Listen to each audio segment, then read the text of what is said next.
Basicity, C for change in oxidation state, और you can say the charge, और E for electron. ठीक है, तो एलिमेंट्स के लिए एन फैक्टर क्या होता है बेटा? वैलेंसी होता है, वैलेंस इलेक्ट्रॉन होता है। क्लियर? लाइक सोडियम का 1, मैग्नीशियम का 2, एल्युमिनियम का 3। सॉल्ट के लिए क्या बताया था मैंने? टोटल चार्ज ऑन कैटायन और एनायन। या तो कैटायन या एनायन का टोटल चार्ज देख लो, तुम्हें पता चल जाएगा उस सॉल्ट का एन फैक्टर। सेकंड क्या बताया मैंने? दो ही बताया था। एसिड के लिए आ जाओ। सी एसिड, एसिड के लिए तुम्हारा एन फैक्टर होता है basicity. Basicity is the N factor. What is basicity? The number of H plus ion replace by an acid. एक एसिड जितना H प्लस छोड़ेगा वही उसका बेसिसिटी कहलाएगा। एसिड में उल्टा नाम है बेसिसिटी, और बेस में एसिडिटी। अब ये मत सोचना कि सर ये तो एसिड है, इसकी एसिडिटी होनी चाहिए। ये है basicity. Number of H plus ion replaceable, that is called basicity, or you can say n factor of acid. Like HCl has n factor 1, H2SO4 has n factor 2, H3PO4 has n factor 3.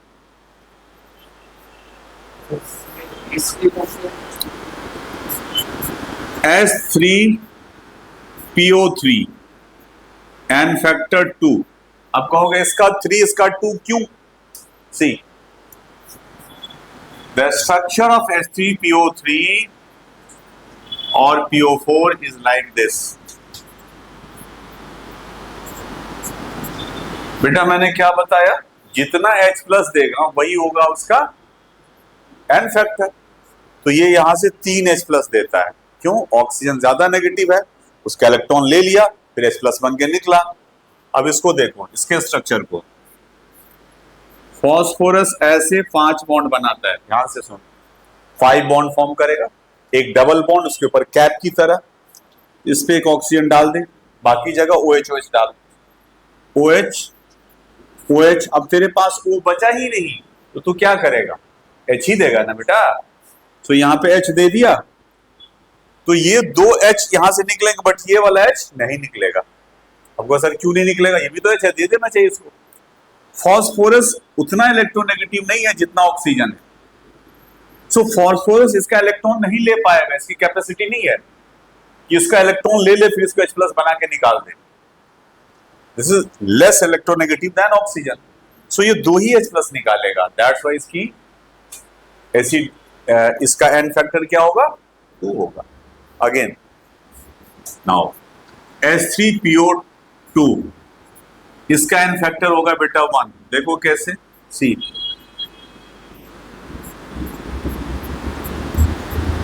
ये यहां से एक H दे पाएगा, OH bond से ही तो H plus निकलता है। अब देख ध्यान से, H3BO3, इसका एन फैक्टर क्या होगा? बताओ मुझे। चलो स्ट्रक्चर भी बना देता हूं, तब तो बता दोगे।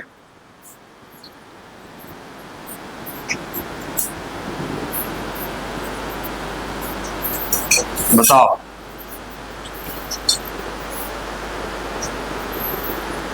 कायदे से 3 होना चाहिए, बट ये एक भी H प्लस नहीं देता है।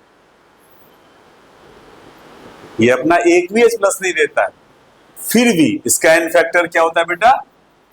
1 होता है। तो कहोगे सर कैसे हुआ? जब इसने H प्लस दिया ही नहीं तो फिर इसका एन फैक्टर 1 कैसे हुआ? See this is boric acid. Boric acid not a protonic acid, it is a Lewis acid. Boric acid को बेटा हम लोग ऐसे लिख सकते हैं, BOOH whole thrice. Both are the same thing. या तो तुम ऐसे लिखो या ऐसे लिखो, कोई फर्क तो नहीं पड़ेगा। अब आ जाओ वाटर। वाटर के साथ ये रिएक्शन करता है और वाटर से OH माइनस आयन ले लेता है। तो ये क्या हो जाएगा, BOH होल 4 माइनस, और फिर ये H प्लस छोड़ देता है। वाटर के साथ दोस्ती किया, उसका OH ले लिया, उसका H प्लस छोड़ दिया, अपना वाला H प्लस नहीं दिया, किसका वाला दिया, वाटर वाला। इसलिए एक H तो दिया ना, इसलिए इसका N फैक्टर 1 हुआ। तो ये H प्लस कैसे दिया, लुईस एसिड बन के दिया। पढ़ा था ना तूने, लुईस एसिड क्या होता है, जो इलेक्ट्रॉन पेयर लेता है। तो ये इलेक्ट्रॉन पेयर लिया, तब जाके ये बना acid. Clear? So this is boric acid, it's a monobasic acid, not a protonic acid. क्या हुआ तुम्हारे सर में, कुछ पट्टी वट्टी बांध रखा है? अच्छा अच्छा, नहीं सी आया समझ में।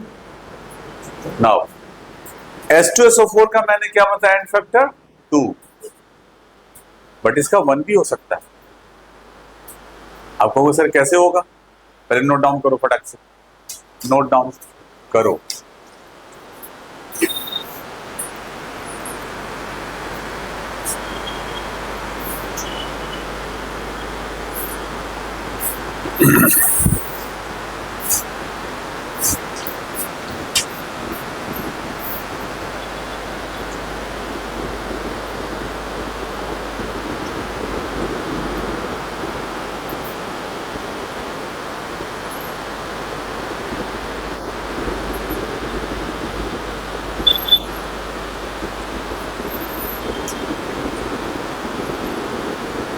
हो गया?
चलो देखो, मैंने क्या कहा, H2SO4 का एन फैक्टर 1 भी हो सकता है। कब होगा वो देखो, NaOH के साथ H2SO4 का रिएक्शन हो रहा है। अब उस रिएक्शन से क्या बन रहा है तुम्हारा, NaHSO4 प्लस H2O। ठीक है, यहां पे H2SO4 ने कितने H प्लस छोड़े, एक ही रिलीज किया ना बेटा, एक OH और एक H मिलकर के वाटर फॉर्म हुआ। इसने एक ही H प्लस अपना रिलीज किया, सो इसका एन फैक्टर क्या हो गया, 1। इसकी कैपेसिटी है 2, बट इस टाइम ये एक ही H प्लस दिया है। तो मैंने क्या बताया, जितना H प्लस रिलीज करेगा वही तो एन फैक्टर होगा। ये बहुत हाई कॉन्सेप्ट बता रहा हूं, ध्यान से देख, स्पेशली जेई के लिए बहुत ही काम का चीज। अब एक चीज और देख ले, अगर इसी को हमने ऐसे रिएक्शन करा दिया लाइक दिस, अब क्या होगा बेटा, 2H प्लस लेगा, है ना, 2H आ रहा ना यहां से, Na2SO4 plus 2 water, so n factor is 2। आया समझ में? ओके, नोट डाउन कीजिए। इसी तरीके से आप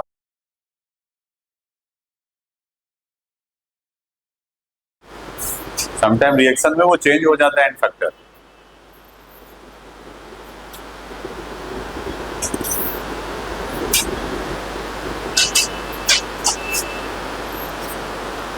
चलो नेक्स्ट लिखो, बेस के लिए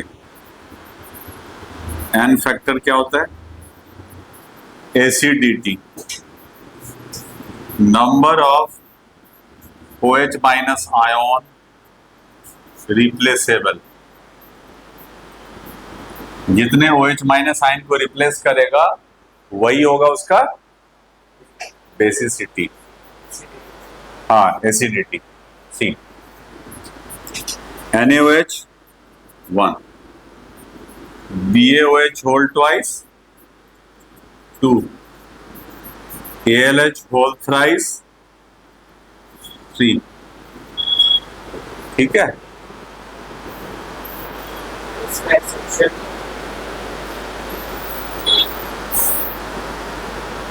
जहां पे एक्सेप्शन है वहां पे मैं खुद बता रहा हूं अपनों को।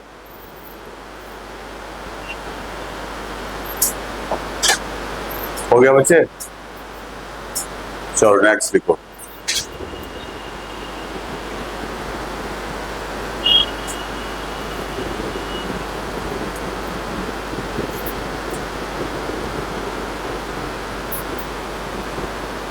Oxidising agent and reducing agent के लिए, किसके लिए बेटा? Oxidising agent and reducing agent, OA और RA मैंने शॉर्ट में लिख दिया। ये ऑक्सीडाइजिंग एजेंट रिड्यूसिंग एजेंट क्या होता है पता है?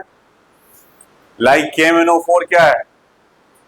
Oxidising, K2Cr2O7 reducing agent. तो KMnO4 का अगर हमें एन फैक्टर निकालना है तो कैसे देखेंगे? इसके लिए एन फैक्टर होता है बेटा change in oxidation state, change in oxidation state या नंबर, या यहां पे तुम इलेक्ट्रॉन भी बोल सकते हो, जितने इलेक्ट्रॉन का लेन देन करेगा।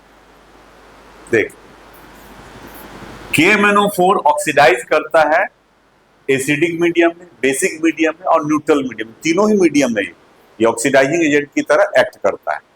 तो पहली बात करें हम एसिडिक मीडियम के लिए। In acidic medium, in acidic medium ये तुम्हारा MnO4 माइनस से Mn2 प्लस बनता है। इस Mn का ऑक्सीडेशन नंबर निकालो पहले। कैसे निकालोगे पता है?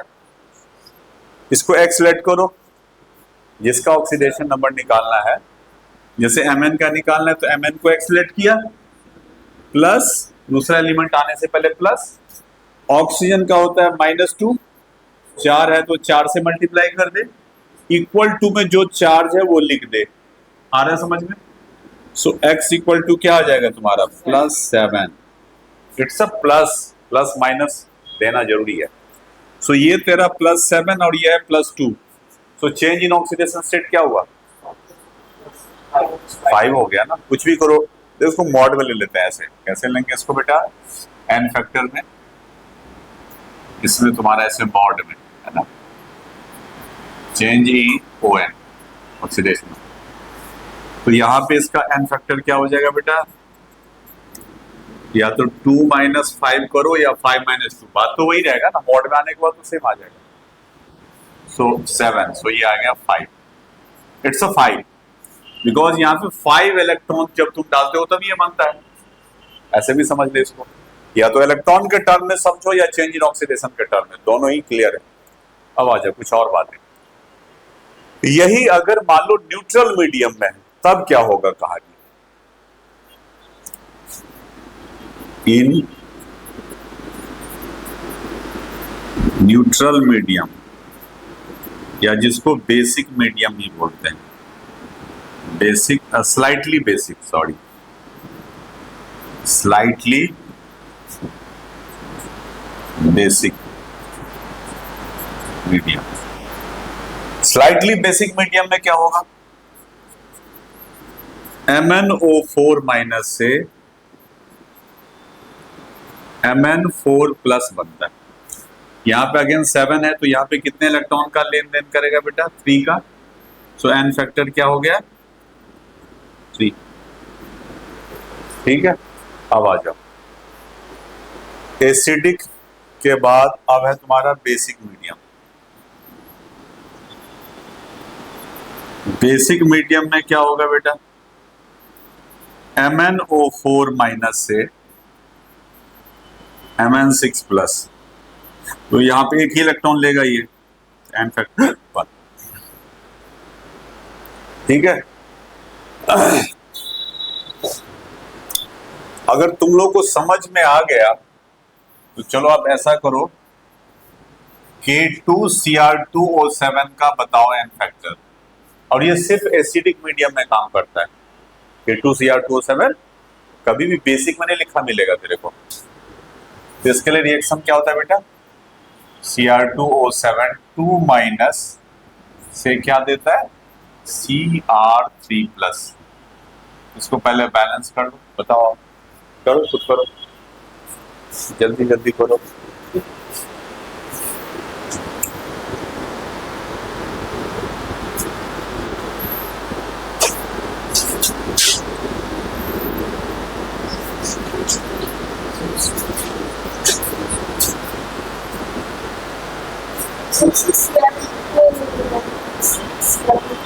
बिल्कुल।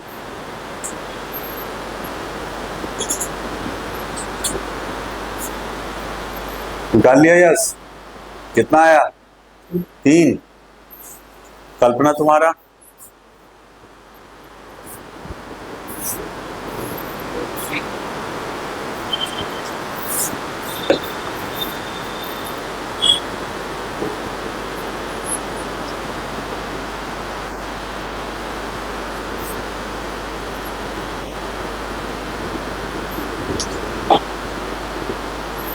तेरा कितना आया? रिसर्च ज्यादा कर रहा है तू? तुम्हारा तुम्हारा अब तो बता दे। क्या? कितना? तो इतना दिक्कत से निकाल रहा है ये, बहुत कंजूसी कर रहा है ये लड़का। देख 6 + 6, भाई यार गलत हो गया सही होगा, क्या फर्क पड़ता है। अब वो तो कुछ और कहानी है उसकी, वो 0 कर रहा है। अरे सीआर का 0 कैसे हो गया यार? आओ, तुमको सीआर का निकालना है तो क्या करोगे? सबसे पहले सीआर को एक्सीलेट कर लो भाई, जिसको मेजर करना है उसको तो एक्सीलेट करेंगे ना। सो ये x × 2, बिकॉज ये 2 है, दूसरा एलिमेंट आने से पहले प्लस, यही ना ट्रिक बताया था, प्लस। ऑक्सीजन का ऑक्सीडेशन नंबर होता है -2, फिर ऑक्सीडेशन नंबर मींस उसका चार्ज है ना, या वैलेंसी, ऐसे तो याद रखेगा। 7 है तो 7 से मल्टीप्लाई कर दे, इक्वल टू में -2 ना करेगा यहाँ पे। सो ये क्या आ जाएगा तेरा x = कैलकुलेट करो, +6 आया, +6 से 3, तो कितने का अंतर? दिखने से क्या लग रहा है? 6 - 3, बट 2 से मल्टीप्लाई भी तो होगा। 2 CR है ना बेटा, 1 CR में 3 का अंतर, 2 CR में 6 का अंतर ना। तो यहाँ पे एन फैक्टर हो गया 6, याद रखना। यहाँ पे 6 इलेक्ट्रॉन ये लेगा, 1 CR का तूने चार्ज निकालना ना बेटा। ये जो x निकला किसका चार्ज? 2 CR का नहीं निकला, 1 CR का। 2 के लिए तो 2 से मल्टीप्लाई किया था तूने, अब आया समझ में? तो यहाँ तो 2 CR है भाई। तुम एक अकेला जाओगे, तब मैं पिज्जा का ऑर्डर दिया, तुम 200 रुपया दिया, और तुम दो दोस्त जा रहे हो, 2 पिज्जा खा रहे हो, और तब को 200 रुपया दे दिया, निकल जाओगे क्या? नहीं निकलने देगा ना तुम्हें, वही है कहानी।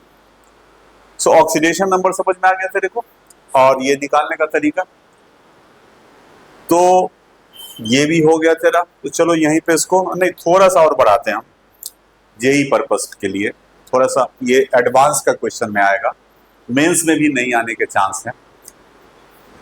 H2O2 परऑक्साइड, इसका एन फैक्टर, अब देखो ये एन फैक्टर बहुत ही चेंज करता है। अगर ये प्रोपोर्शनेशन भी करता है, तो एक ही रिएक्शन में एक को ऑक्सीडाइज किया, दूसरे में एक को रिड्यूस किया, और एक जगह ऑक्सीडाइज रिड्यूस दोनों करता है, उसको बोलते हैं डिसप्रोपोर्शनेशन। तो ऑक्सीडेशन जब करेगा तो होगा 2, रिडक्शन में भी हो जाएगा 2, और डिसप्रोपोर्शनेशन में 1 होगा इसका। तो लिखिए, एज ऑक्सीडाइजिंग एजेंट, जब ये ऑक्सीडाइजिंग एजेंट होगा तो इसका एन फैक्टर क्या होगा बेटा? 2। जब ये रिड्यूसिंग एजेंट होगा तब भी होगा एन फैक्टर 2। और जब ये डिसप्रोपोर्शनेशन करेगा, डिसप्रोपोर्शनेशन,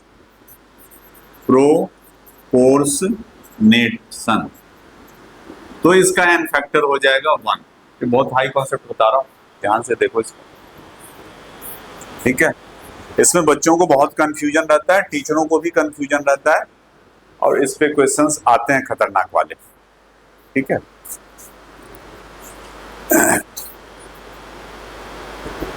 क्लियर?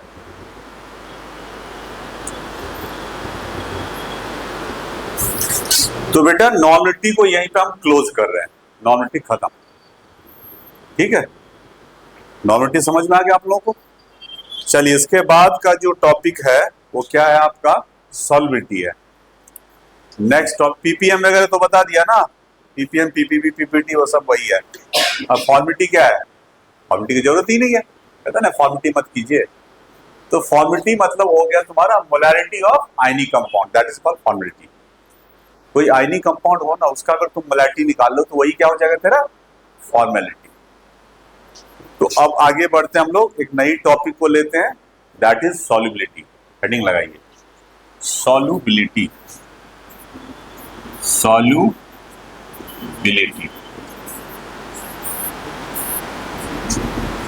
सॉल्युबिलिटी क्या होता है? It is the maximum amount of solute, लिखो, it is the maximum amount of solute that can be dissolved in given solvent.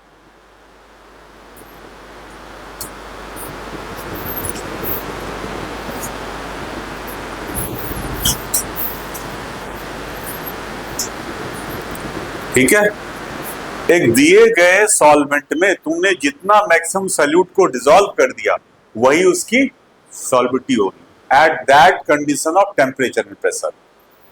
अगर बेटा आपने टेम्परेचर प्रेशर चेंज किया तो सॉल्युबिलिटी कुछ और भी हो सकता है, या तो बढ़ सकता है या घट भी सकता है। क्लियर? तो यही है तेरा सॉल्युबिलिटी। नेक्स्ट हेडिंग लगाओ, फैक्टर्स अफेक्टिंग सॉल्युबिलिटी। सॉल्युबिलिटी को कौन कौन सी बातें हैं जो अफेक्ट करती हैं? Factors affecting solubility.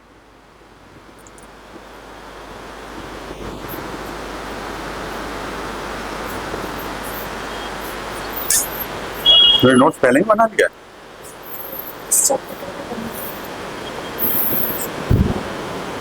कहाँ है? इतनी लंबी लंबी कहानी लिख रखा तुमने, किसने लिखवाया? खुद से।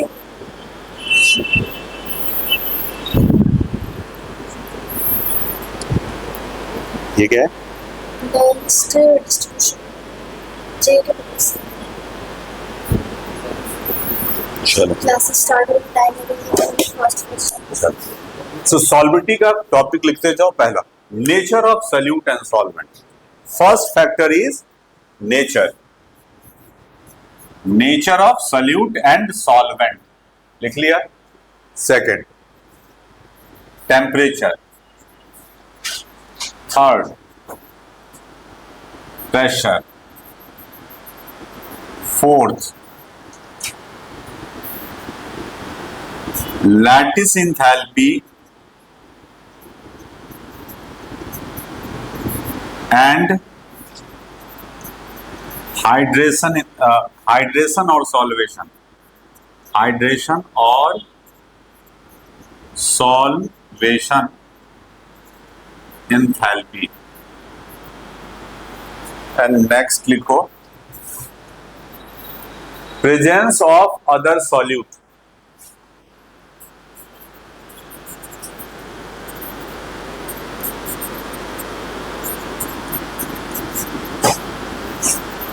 सिक्स,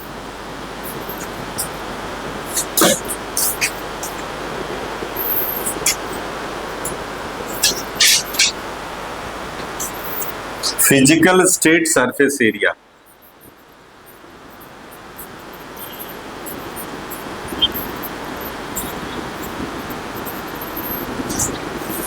एनसीईआरटी में 3 ही है, ठीक है, बट मैं तुमको 2-3 एक्स्ट्रा बता रहा हूं। हर एक टॉपिक में 2-3 मैं एक्स्ट्रा बताता हूं जो आपको बाद में काम आएगा, है ना। तो ये सारे फैक्टर हैं जो सॉल्विटी को इफेक्ट करते हैं। फर्स्ट क्या है तेरा बेटा? नेचर। नेचर में लिखो like dissolve like, like dissolve like. अरे बेटा नेक्स्ट में लिखो, पैराग्राफ चेंज करके, इसी में सारा नहीं आ पाएगा, बहुत कुछ सीखना होगा, ठीक है। नेचर में लिखो like dissolve like, topic change करके अलग से हेडिंग लगा दो, नेचर में लाइक डिजॉल्व लाइक। उसमें लिखो polar solute dissolve in polar solvent, polar solute dissolve in polar solvent and non polar solute dissolve in non polar solvent. Polar में polar घुलता है, नॉन पोलर में नॉन पोलर घुलता है, ठीक है। Polar में polar घुलता है, नॉन पोलर में non polar घुलता है। लाइक NaCl वाटर में डिसॉल्व होता है, क्योंकि वाटर क्या है तेरा? पोलर है। लेकिन उसी NaCl को अगर तुम किसी नॉन पोलर में CCl4 में डालना चाहो, वो डिसॉल्व नहीं होगा। बेंजीन में डिसॉल्व नहीं होगा, ठीक है। केरोसिन में नहीं होगा, पेट्रोल में डिसॉल्व नहीं होगा।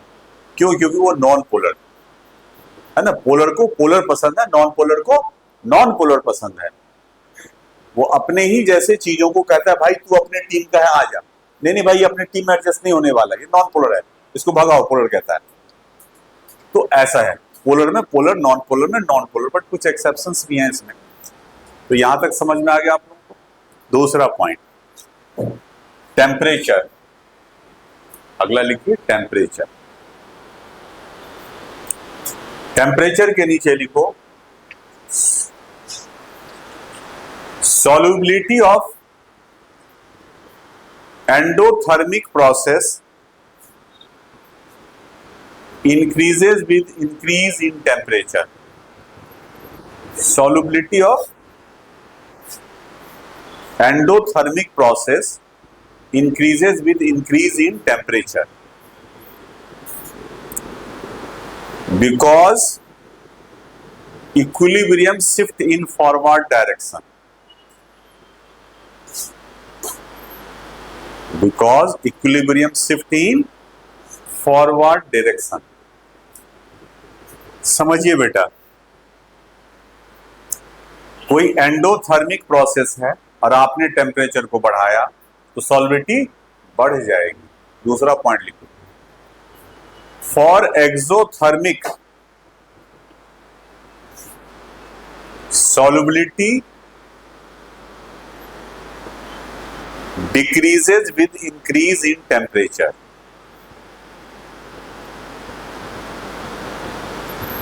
Decreases with increase in temperature because equilibrium shift in backward direction.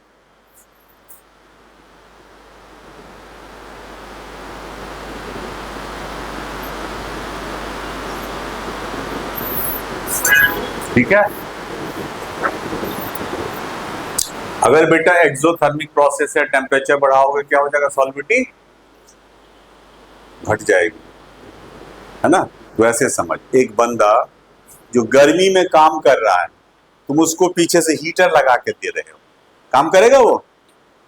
उसको क्या चाहिए? कूलर चाहिए, ठंडा कर दो, ज्यादा काम करेगा। तो एक्सो है, वो खुद हीट रिलीज कर रहा है, तू और भी हीट उसको दे रहा है, तो गुस्सा आ जाएगा कि भाई मैं काम नहीं करूंगा, जाओ। सो एक्सो वाला क्या है? जैसे चूना होता है, कैल्शियम ऑक्साइड, उसको वाटर में डालो, देखो वो पानी खौलने लगेगा, उबलने लगेगा पानी एकदम से, है ना। तो एक्सोथर्मिक है। कुछ प्रोसेस होता है जिसमें एंडोथर्मिक होता है, वहां पे क्या करना पड़ेगा? तो टेम्परेचर को बढ़ाना पड़ेगा। Like carbonates, cerium sulphate, these are increases with increase in temperature. वो एंडो है। इसमें भी कुछ एक्सेप्शंस है। कुछ ऐसे सब्सटेंस हैं जो टेम्परेचर के बढ़ने से पहले सॉल्विटी को बढ़ाता है, फिर घटा लेता है ना जी बात। ये नई चीज बता रहा हूं मैं तुम लोगों को। सी Na2SO4 डॉट 10H2O, क्या है ये बेटा? It's a sodium sulphate, not washing. फटाक से जवाब देने का आदत छोड़, ठीक है। तो ये क्या बेटा? Sodium sulphate. तो इसकी सॉल्बिलिटी 32.4 डिग्री सी तक तो बढ़ता है, फिर उसके बाद घटने लगता है। कितना डिग्री बेटा? 32.4 डिग्री सी तक ये सॉल्बिलिटी अपना दिखाएगा, फिर उसके बाद ये उल्टा काम करेगा।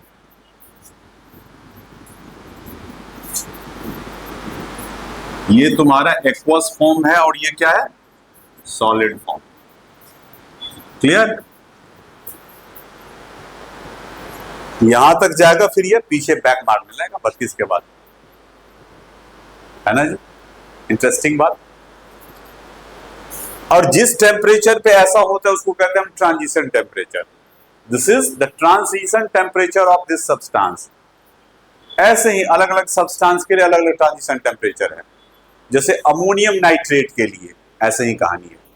जैसे तुम्हारा CaCl2 है, CaCl2 6H2O, ये 3 बार ट्रांजिशन शो करता है।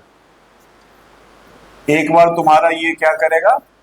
CaCl2 4H2O पे, फिर ये जाएगा CaCl2 2H2O। तो 3 बार इसका टेम्परेचर में चेंजिंग शो होगा। जब इसका कर्व निकालोगे, सॉल्बिलिटी कर्व बोलते हैं उसको, तो सॉल्बिलिटी कर्व जो है ना इसका कुछ ऐसा हो।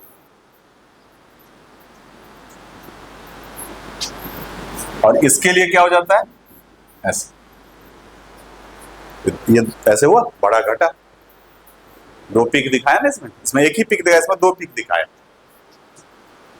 तो ये इसी टेम्परेचर को कहते हैं बेटा। अब ऐसा इसलिए होता है क्योंकि इसका क्रिस्टलीन फॉर्म चेंज हो जाता है, अल्फा से बीटा बन गया, बीटा से गामा, कुछ इस तरीके के चेंजेस होते हैं उसमें। That's why. क्लियर? अब सवाल ये उठता है कि ये जो अलग अलग टेम्परेचर पे अलग अलग सॉल्बिलिटी दिखा रही है, तो हम कैसे दिखाएंगे उसको? इसका एक ट्रिक है, फॉर्मूला है, देखिए। Solubility at 2 different temperature.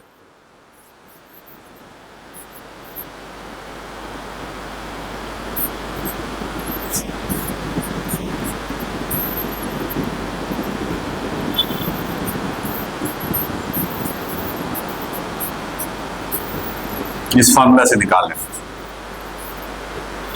log S1 by S2 equal to delta H divide by 2.33 R bracket में 1 by T1 minus 1 by T2।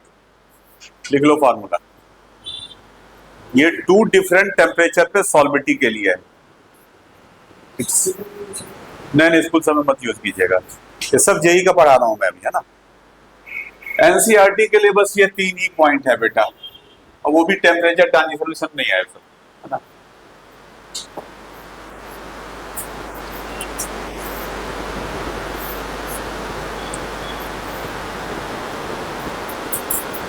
यहां पे R की वैल्यू क्या होगी बेटा? 8.314 या 25/3। सबसे अच्छा याद रखो 25/3, ज्यादा इजी होगा कट करने में। और कैलोरी में अगर होगा तो क्या लोगे? 2 कैलोरी, याद रखना। R की 2 वैल्यू होती है, 25/3 जूल और 2 कैलोरी में तो 1.99 होती है। इसको राउंड अप कर लिया, चलो ये मत सोचना कि सर 2 कैसे लिख दिया, है ना। इसको भी डिवाइड करो तो 8.314 ही आएगा। क्लियर? आगे समझ में? तो ये था तुम्हारा सॉल्बिलिटी के लिए फॉर्मूला। ओके, अब आ जाओ। नेक्स्ट क्या है तुम्हारा? प्रेशर। हेडिंग लगाओ प्रेशर। प्रेशर में लिखो there is no effect of pressure on solid and liquid. Solubility of solid and liquid, solubility of solid and liquid पे कोई असर नहीं होता है। समझ में आया? अगर 2 सॉलिड को मिला रहे हो, एक सॉलिड के अंदर लिक्विड, लिक्विड के अंदर सॉलिड मिला रहे हो, उन्हें प्रेशर बढ़ा दिया घटा दिया, उसको कोई फर्क नहीं पड़ेगा। ठीक है, सॉल्बिलिटी वही रहेगी। नेक्स्ट पॉइंट लिखो, सॉल्बिलिटी, अगला पैराग्राफ चेंज करके, solubility of gas increases with increase in pressure. Gas अगर कहीं पे घुल रहा है तो तूने प्रेशर बढ़ाया तो गैस की सॉल्बिलिटी बढ़ जाएगी। ठीक है। और टेम्परेचर के बढ़ने से गैस की सॉल्बिलिटी घट जाती है, ये भी याद रखना। इसको बोलते हैं हम थर्मल पॉल्यूशन। वाटर के अंदर क्या होता है? थर्मल पॉल्यूशन, समझो। सो सॉल्बिलिटी में मैंने क्या बताया? प्रेशर बढ़ेगा तो सॉल्बिलिटी बढ़ेगी। किसी लिक्विड के अंदर गैस को अगर हमें डिसॉल्व करना है तो कैसे? जितना प्रेशर डालेंगे उतना ज्यादा गैस घुलता जाएगा, और टेम्परेचर के बढ़ने से गैस की सॉल्बिलिटी कम हो जाती है। तभी तुम देखोगे जो एक्वेटिक एनिमल है उनको गर्मियों में पानी में अनकंफर्ट महसूस होता है, गर्म पानी में, और ठंडा पानी में वो कंफर्ट महसूस करता है। मछलियां देखोगे एक्वेरियम में एकदम शांत बैठी रहती है ठंडों में, और गर्मियों में बेचैन होती रहती है, इधर उधर टहलती रहती है। उसका रीजन क्या है? उसमें डिसॉल्व ऑक्सीजन कम हो जाता है, वाटर के अंदर ऑक्सीजन का लेवल कम हो जाता है, जिसकी वजह से उसको बेचैनी होती है। उसको बोलते हैं हम थर्मल पॉल्यूशन। अगर 20 डिग्री बढ़ा दो ना तो 5 ppm का चेंजिंग आ जाता है। तो तभी हमें गर्मी के दिनों में क्या करना होता है? ज्यादा पानी पीना होता है ना। और ठंड में थोड़ा भी पानी पीते हो तो हाइड्रेटेड रहते हो ना, ऑक्सीजन हमें मिल जाता है वहां से भी। क्लियर है? तो ये है कहानी। क्लियर? अब आ जाओ, यहां तक का तो तीनों टॉपिक क्लियर है। अब ये जो बताने जा रहा हूं बहुत हाई टॉपिक है, सुनो ध्यान से। सीबीएसई क्या कहता है कि पोलर में पोलर घुलेगा, नॉन पोलर में नॉन पोलर घुलेगा, यही ना कहता है बेटा। तो वाटर में NaCl इसलिए घुल जाता है क्योंकि पोलर है। तो CaCO3 क्यों नहीं घुलता है? ये भी तो पोलर है, और बहुत ज्यादा पोलर है, थोड़ा मोड़ा पोलर नहीं है ये। देख ना, Ca पे है +2 चार्ज, इस पे है 2 चार्ज, तो अच्छा खोसा पोलर होना चाहिए। और इसकी सॉल्बिलिटी नहीं होती है, ये पानी में नहीं घुलता है। कभी पत्थर को देखो पानी में घुलते हुए? ये पत्थर क्या है? मार्बल क्या है? CaCO3 है। पानी में घुलता है क्या? तो पोलर है फिर भी नहीं घुल रहा है। BaCl2, AgCl, ऐसे बहुत सारे कंपाउंड्स हैं जो वाटर में सॉल्युबल नहीं होते हैं, बीइंग पोलर, और काफी पोलर है उसके बावजूद भी। तो यहां पे जाकर के ये जो नेचर वाला कहानी है गलत पड़ जाता है। तो यहीं पे ये चीज तुमको क्लियर करेगा कि क्यों नहीं घुलता, ये कहानी समझ। कोई भी चीज तभी घुलता है जब उसका लैटिस कम हो, हाइड्रेशन ज्यादा हो। तो लिखिए इसमें टर्म, लैटिस और हाइड्रेशन में लिखो।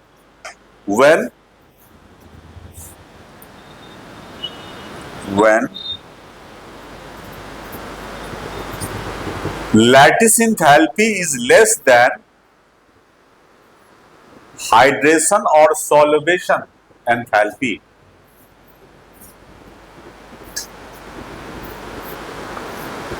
solute get soluble, otherwise not।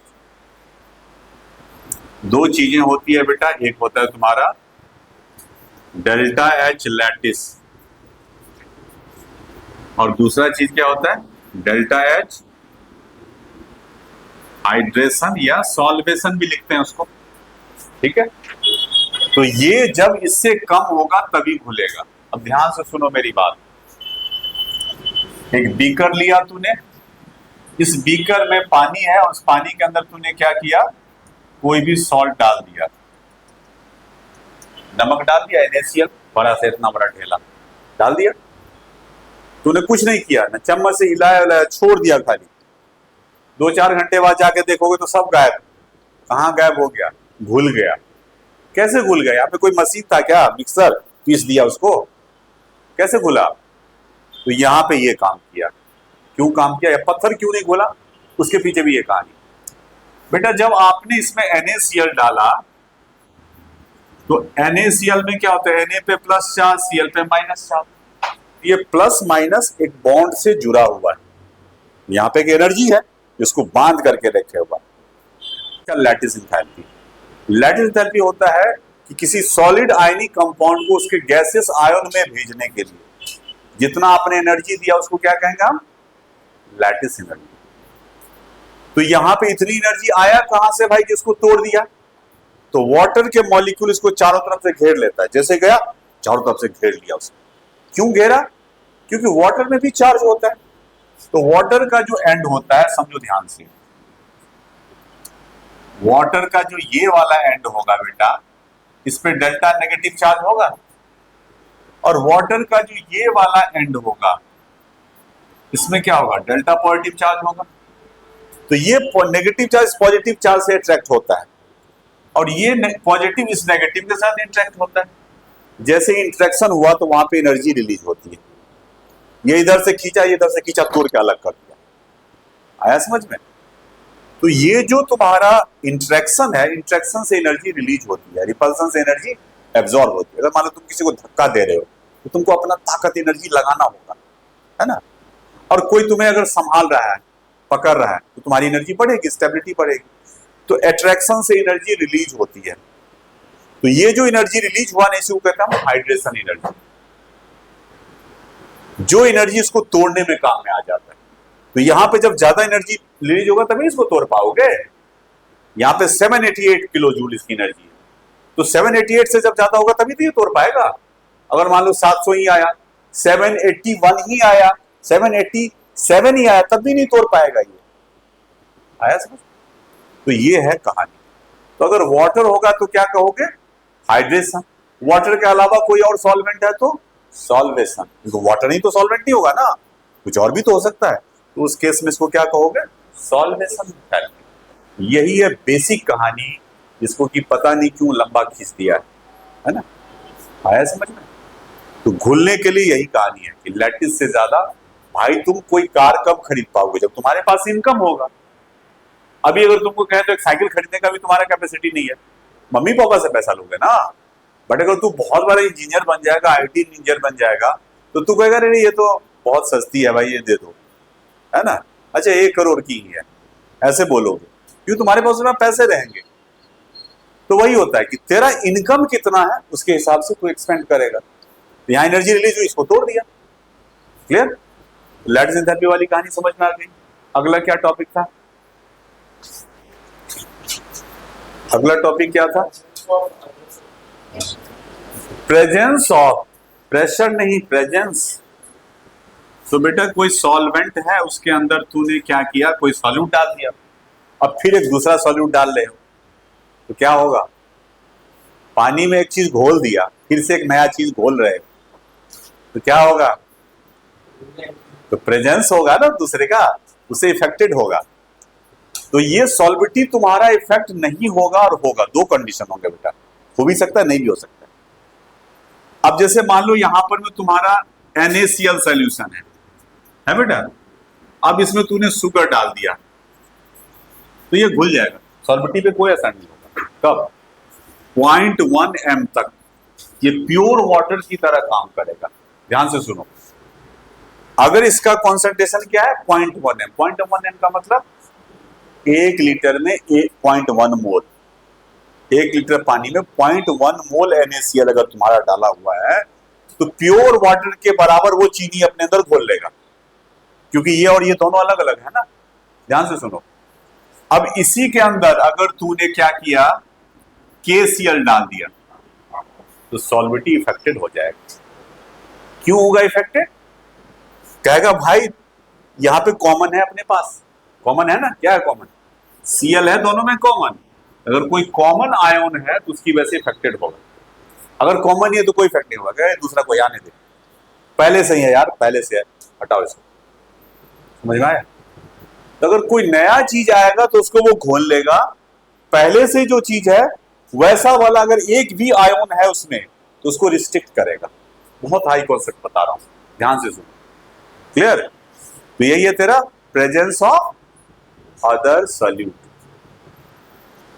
और भी कहानी है, एक और कहानी है इसका कि वाटर के अंदर कोई भी चीज जो डिसॉल्व होता है ना, तो दो बातें होती है।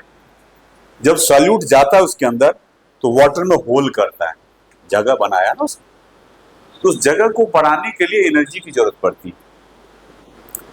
और फिर जब वो सॉल्यूट उसके अंदर जाता है तो वो टूटता भी है, फिर जाके जगह लेता है, तो वो भी एक एनर्जी होती है। तो वो एनर्जी और ये एनर्जी दोनों मिलकर के कंपनसेट करता है सॉल्विटी को, तो एक एनर्जी वाला कॉन्सेप्ट है वो, है ना। तो ये सब समझ में आ गया आप लोगों को? कोई डाउट? तो आज क्या सब पढ़ाई हुआ केमिस्ट्री में, बताओ क्या सब पढ़ाई हुआ? केमिस्ट्री पढ़ने गई थी, सर ने क्या पढ़ाया? वाह, तू बता। एड फैक्टर, और क्या करवाया? सॉलिबिलिटी, और क्या पढ़ाया? Factor affecting solubility. ठीक है, सो सॉलिबिलिटी के बारे में आज आप लोगों ने पढ़ा। पिछले क्लास में मैंने कॉन्सेंट्रेशन के बारे में पढ़ाया था। कॉन्सेंट्रेशन के सारे फॉर्मूला याद है याद? गलत बात है, अच्छे से याद होना चाहिए। अगले क्लास में सबसे पहले आने से पहले मैं हर एक बच्चा को खड़ा करके पूछूंगा, तो सारा फॉर्मूला याद होना चाहिए। और नेक्स्ट क्लास न्यूमेरिकल का होगा, जिसमें हम मोलैरिटी, मोल फ्रैक्शन, इन सबके क्वेश्चंस करेंगे। क्लियर है? फिर उसके बाद सॉलिबिलिटी की बातें होंगी। तो चलिए फिर आज इतना ही रखते हैं बेटा। ओके।